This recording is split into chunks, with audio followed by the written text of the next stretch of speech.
to be making kind of a 2-for-1. I like to do that. This is for the Soap Challenge Club November Challenge, which is Splish Splash. It's a type of hanger. No, it's not a hanger design. I should call it a hanger design, not a hanger swirl, because you're not swirling, you're actually just going up and down with that hanger tool. So this is one of the attempts. This one I did, and the idea was to have stars and then soap confetti and then the lines down below. You can see it okay. I think the lines came through really well. However, the stars I use, and I'm going to be doing them again, this is some leftover soap dough I had, they're dark. And unfortunately, you can't see them. So there's one, and then I can't even see the other one. I think it's right there. So 1, 2, 3. I mean, that one's a little bit better, but you can't see them. And I don't have any more soap dough or time to make more little things. So this one I think is a little bit too dark for what I want. So what I'm going to do, same kind of idea. I'm trying to use up soap scraps from the September, I think it was, September Buffalo Plaid Challenge, where we had all these blocks. I had a ton of scraps. So I'm going to be using those. This one I'm doing was from the Graveyard Dance one, and these are the shreds that I had left over, because doing those designs, it takes a lot of extra soap, at least doing the designs that I did. So what I'm going to do is I'm going to do the same thing as this. I'm going to have gray and the stars down there, but I'm going to do a light blue batter in there, and then I'm going to do because I want to go this way. So for the drop swirls that I'll do the hanger in, I'm going to do a darker blue, a purple, and then a silver in there. So I think that'll look nice in the light blue. Try that. And for this one, I'm going to do kind of a Valentine soap.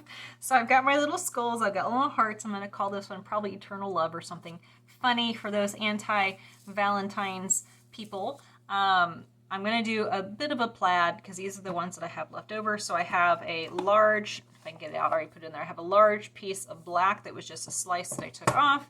I'm going to have 3 layers. I've got 2, a 3, and a 2. Actually, this one will go in first. These are the little bats. And then I've got a heart that I had already done that I'm going to place in there, and then put, this will be throughout the soap. So anyway, I'm going to, and this I will not cold process, oven process, because this is a LCP, light cold process, melt and pour.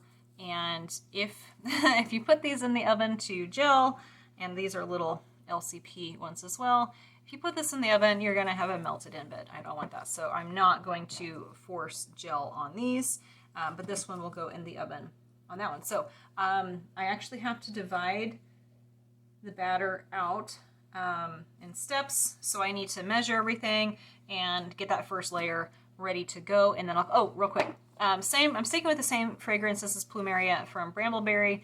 This one, when I first started with it, it rices. However, with the ricing on this one, it is very tiny little pieces and it blends out. And it makes it like the perfect texture if you're wanting something that you need some body to the soap, but you don't need it to set up fast. Because sometimes when things rice, it's like, okay, you're done. But this one doesn't do that. However, if you add the fragrance to the oils, then it doesn't do anything. It behaves beautifully. So I went ahead and did this. I went ahead and put what I need into my oils already, so I won't have to deal with that. But just so you know, this is it smells amazing, and it is a workable ricing issue. Like I said, it is workable, but if you just add it to those oils before mixing, then it doesn't do anything at all. Okay, let's go ahead and get started. I'm ready to do the first layer. I forgot to do this part or say this part. The colors I'm going to be using for that Splish Splash Star one. The base I'm going to use the blue slushy, and this is from Brambleberry, and then the 3 colors I'm going to use for the drop swirls is Pewter Silver from Brambleberry, Klein Blue, and Queen for a Day from Nurture Soap. So those are the colors that I'm going to set aside to use for that second one. Have that one out of the way, and I think I'm ready. So I have to divide everything out by 10 because that should be what I want for those layers for these embeds. And then once I get to the other soap and farther up in this one, then I can double it up. So that should work. Okay, let's go.